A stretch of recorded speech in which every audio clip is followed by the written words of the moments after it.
whereof is a life that runneth. Your bloodline continues through your daughter, not your son. But your name continues through your son. But your bloodline, that's a daughter thing right there. Throughout the Bible and throughout any religious practice, they're going to tell you about the importance of daughters. It's only till modern times that maybe a daughter isn't seen the same, but a daughter matters extremely. And I believe that what has happened is the dark energy has attacked humans, or it has attacked families, has attacked relationships to the point now where when you see a daughter, you think that maybe she's less important as your son because the communities and the government has made it where the man matters so much. But your bloodline continues through your daughter.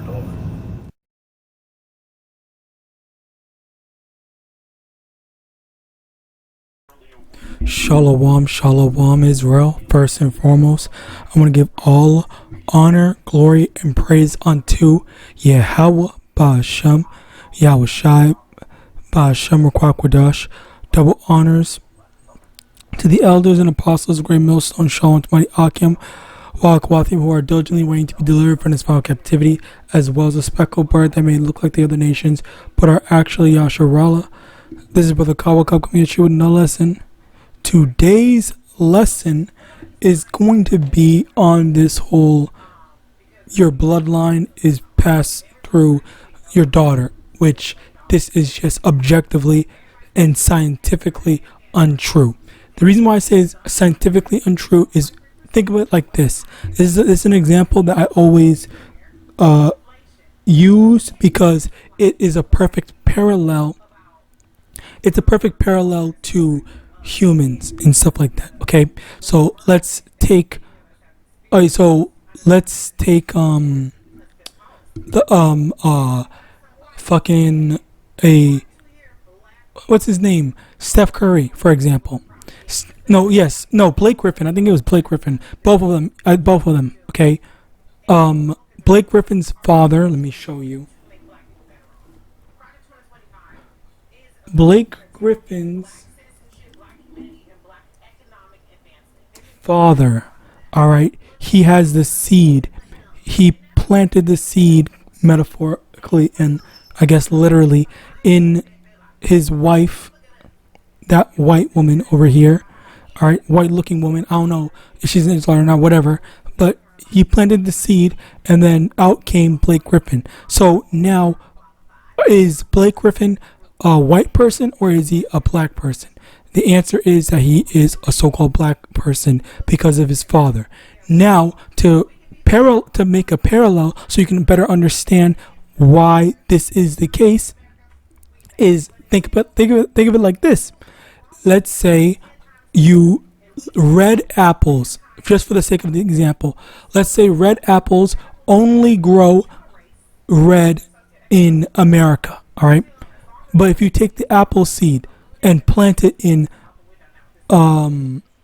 China, for example, and it comes out yellow, all right, is that still an apple, or is that a pear, or is that some citrus fruit, or is that something else now that you have taken the seed of the apple, all right, which is the father, if you will. But if you take the seed of the apple and plant it somewhere where it doesn't normally plant, now is it because of the new soil, the different soil, is that now, just because it changed colors a bit and the traits of it changed just a little bit, not necessarily disqualifying it from being an apple, where it still is in the shape of an apple, everything is the same, except now the color is different. Because there are, like, for example, like in a real life example, there are red apples and then there are green apples and then there are yellow apples. I think, are there?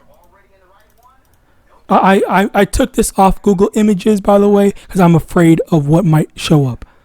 How many different colors 5. Red, green, yellow, pink, and brownish. All right. So please don't show anything bad. Okay. Call lam la ya bash shy. So yeah, as a result of that, that's where you have this where, okay, well, you have these different types of apples and stuff like that. Well, does that mean that it's not an apple anymore? Like, for example, a green apple, if it is, if it's green, does that mean that it's a pear? If it's freaking,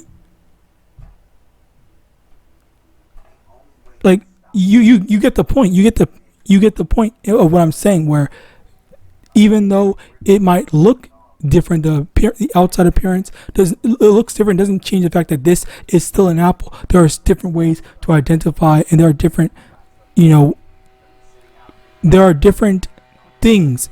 So as a result of that, that's where you get that. Now, as for what he had said, he lied on the Bible, because he said that the Bible talks about the importance of daughters.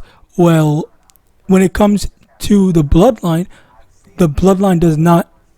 is not determined by your daughter, while the untouchable community, they say that your ethnicity is determined by your mother. So by extension, your bloodline is continued on your mother's side. That's how they that's what they believe, but that is not what the Bible says. And I'm going to show you that here with Numbers chapter 1 verse 18.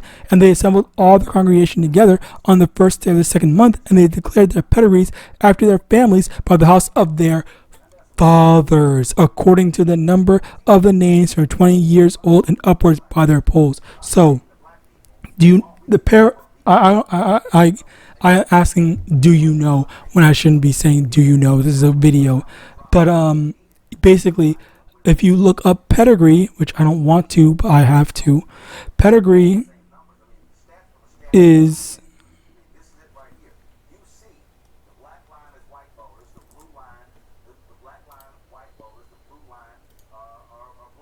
Pedigree, visual diagram or family tree used to map relationship among family members and trace the inheritance of a specific trait, disease, or genetic condition across multiple generations. So basically, it's saying that pedigrees is like the family lineage, family line. It goes by, or YAHAWASHI goes by the father, as we read just here. The pedigrees is declared, the pedigrees is determined by the father. It didn't say by the mother. So this dude is just objectively lying. He's not preaching. He's not preaching. He's not speaking the truth. He's just talking to, and that's the thing. That's the thing about this stuff. People. That's the thing about this stuff. People like to give women all the power, all the credit, all the this, all the that, and whatever. It's like women have their importance and their significance. I'm not saying that they don't, but we cannot be changing the whole doctrine, changing the whole thing just to appease women. And that's actually been a very big point of contention, where you have people that like to complain about men getting multiple wives, always talking down on it, when, okay, well, you're talking down on it, well, what's his name? Jacob had multiple wives. Who else? King Solomon, King David. All right, I'm trying to think of some more, but basically, like, to demonize that, and obviously for us today, here and now, we are not to take you are allowed to take multiple wives, but understand that is not expedient. And I also want to prove that. Let me get this here.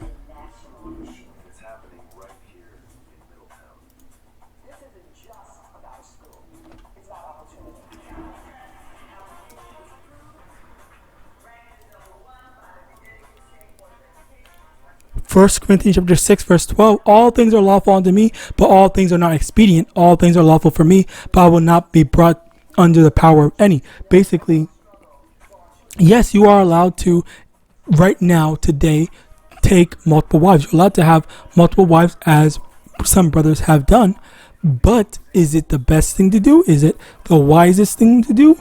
No, it's obviously not, because there are just certain things, certain issues that maybe certain social issues, if not financial or whatever, that may come to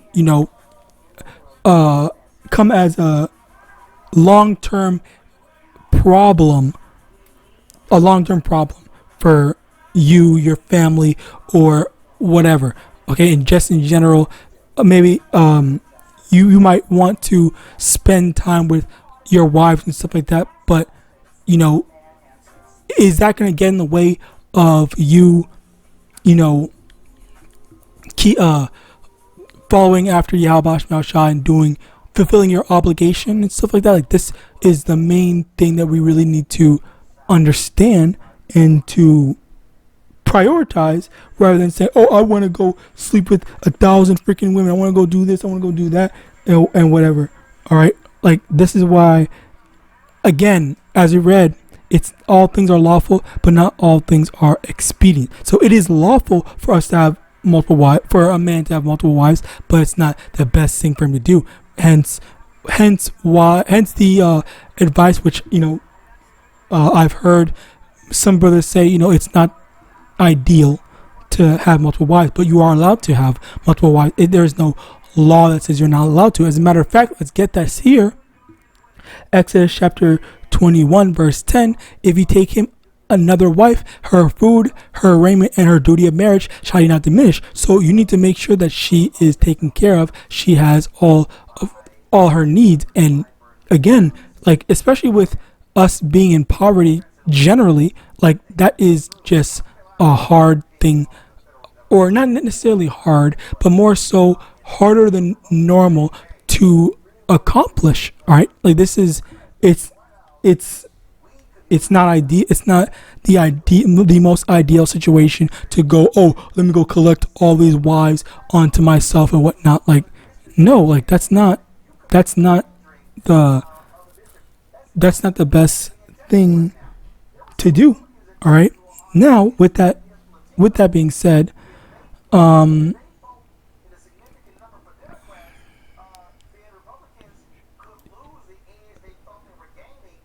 so yeah, basically, as I said before, this guy is trying to, again, as I said before, give all the power onto the women, which this is something that men have been doing again here, which, as I said before, that's the reason why I brought that up, because people do like to talk about that. People do like to complain and say, oh, men that want multiple women are just sexual deviants, this, that, or third, X, Y, and Z, and stuff like that. When the in reality, when men had multiple wives, that was basically to take it came with responsibilities. Like, people have a Western modernized, I don't even like that term, but Western modernized, quote unquote modernized view on sex and relationships, when in reality, when it comes to sex, when a virgin woman sleeps with a man, then that woman, or it's lucky, that man is supposed to make sure that she's taken care of. Like, you humbled her down, you ruined her chance of marrying someone else, so then you have to, it is now your responsibility to take care of her. If you didn't want to marry her, you shouldn't have done that. There is no, and outside of prostitution, which obviously prostitution is illegal in Babylon, so you're not allowed. You're just objectively not allowed to do that. But in the scriptures, it was okay for a man to, or for a woman to sell her body as a prostitute and stuff like that. Where again, that was that was permissible, that was fine. But again, there goes in the matter of understanding that the man is supposed to, if that is not a prostitute, then you're supposed to take care. That is your that is now your responsibility. You have to make sure that, okay, she's eating good, she's taken care of, she's clothed, she has a roof over her head, and all her obligations is fulfilled and stuff like that. You need to, because that's basically that is now a part of your household. All right, like there's no if, ands, or but about it, because you chose to lay with her. All right. So yeah, this is how this is. So, but again, you have people now, Jake men, that are like, I don't know what the word is, what, just bowing down, worshiping women. Like it's that woman worship spirit. I forgot. I don't even know what the term is. I think there's a proper phrase or term about it, but I don't know what it is. Anyway, Proverbs 31 verse 3, give not thy strength unto a woman, nor thy ways to that which destroyeth kings. And again, women, the women are what's it called? It was there was this one precept. Hold on, let me think. I want to get it actually. It was a man kill.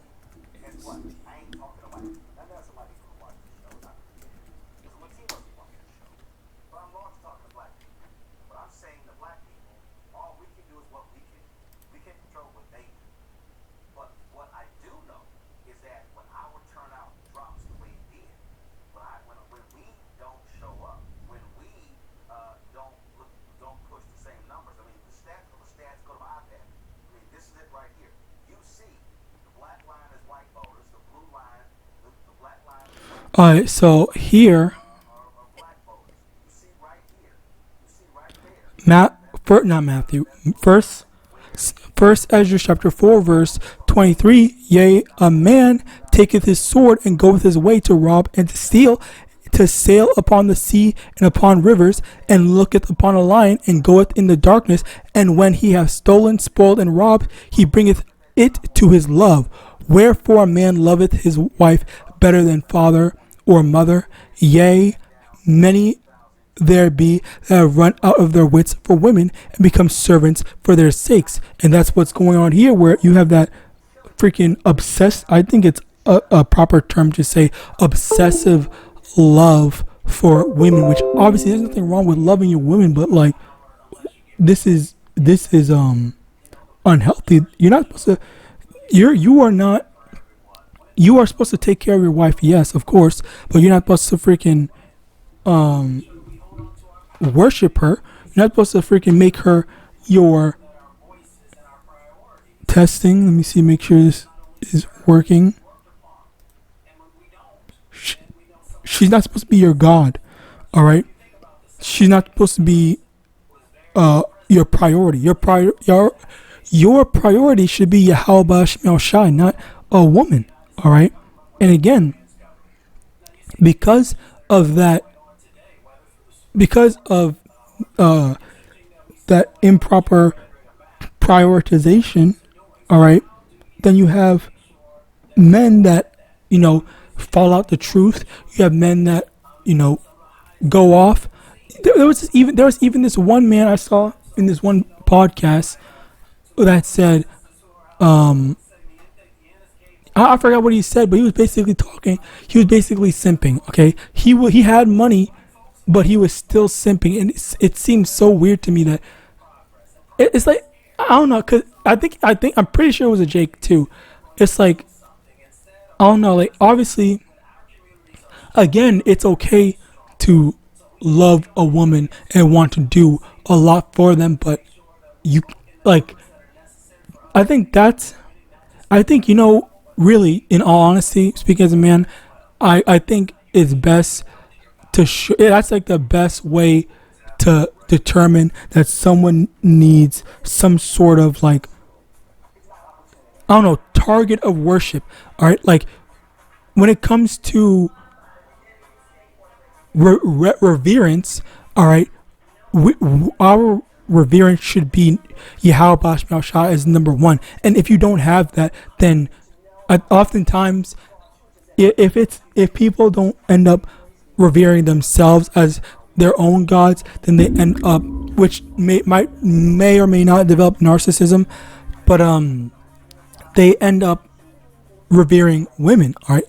Because it's, I don't know, I think that there was a study, I could be wrong about this, don't quote me on this, but I'm pretty sure that there was a study that says how people oftentimes,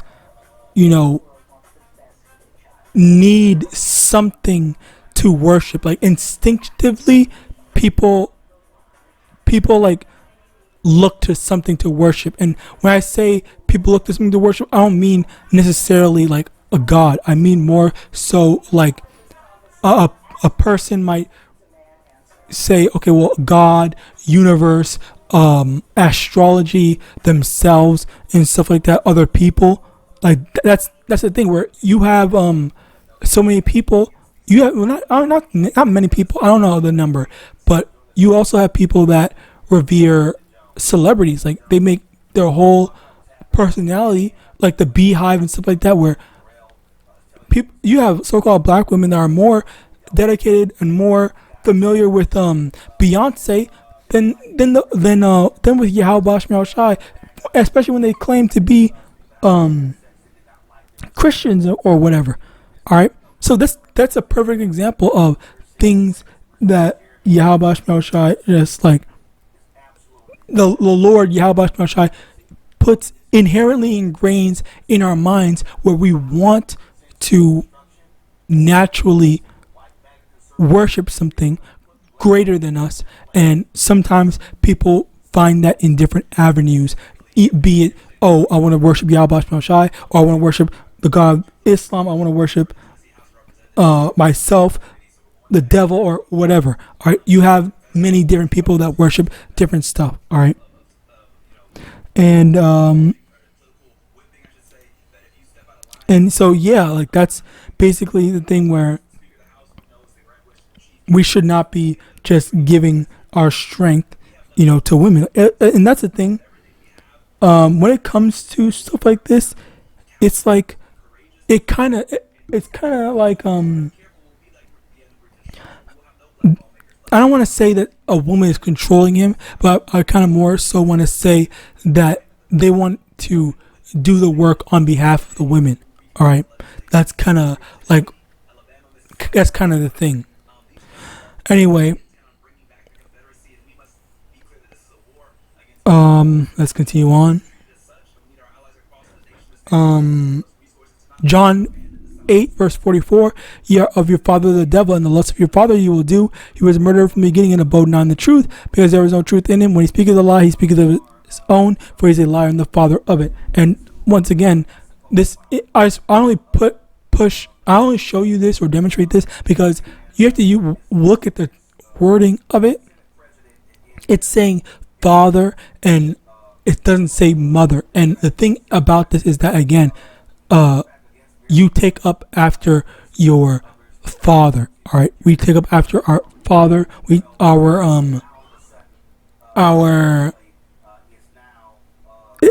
even says over here, the lust of your father you will do. So basically, if you are of your heavenly father Yahawadah, then you're going to want to do what Yahawadah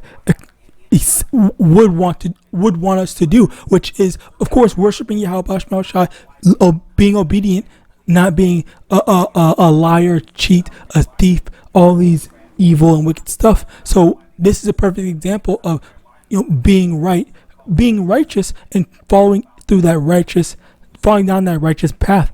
All right, hence why the distinction and the importance of understanding that we are not to worship women. Okay, we are to worship Yahawadah. Yes, the women are important. Yes, the women have their place in maybe not the congregation, but in Yahawadah, with Yahawadah. But that doesn't mean that we can just change the doctrine and say, oh, the women are God, the women are this, the women are this, or that, or whatever. Like, no, just leave the women where the Lord left them. The Lord knew what he was doing. Okay, don't be worshiping women and stuff like that. Okay. Isaiah chapter 3 verse 12. As for my people, children are their oppressors, and women rule over them.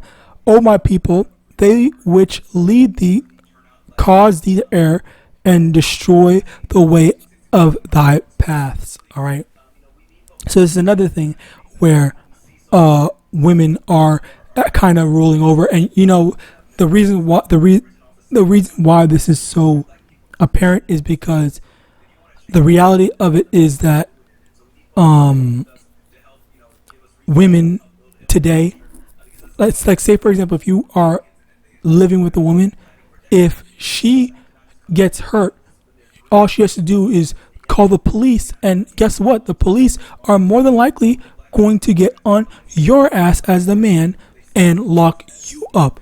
And the power comes from Esau giving the woman that power.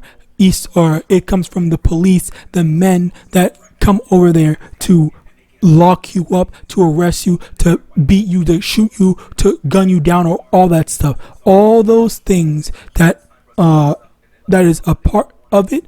It is all attributed to the man. All right. Let me correct myself. A man, not necessarily the man, but a man. All right. Where the only reason why the woman can do that is because there are other men that are enforcing these laws, albeit unfair laws. Okay. Because especially if a woman is beating on a man, well, what's a man going to do? Okay. And I've even heard of stories where when the woman beat the man recorded that the woman was beating him, and guess what? The police were still trying to find some sort of bullshit excuse to arrest the man. They did not care about the evidence and stuff like that. And that's how Esau works. He just does not care, and there is such a heavy respecter of persons in this society where, like, there is no righteousness. All right. So with that, I pray the system was edifying. We give all honor, glory, and praise unto YAHAWAH, YAHAWASHI, YAHAWASHI, double honor to the elders and apostles, the great male son of God, Shalom.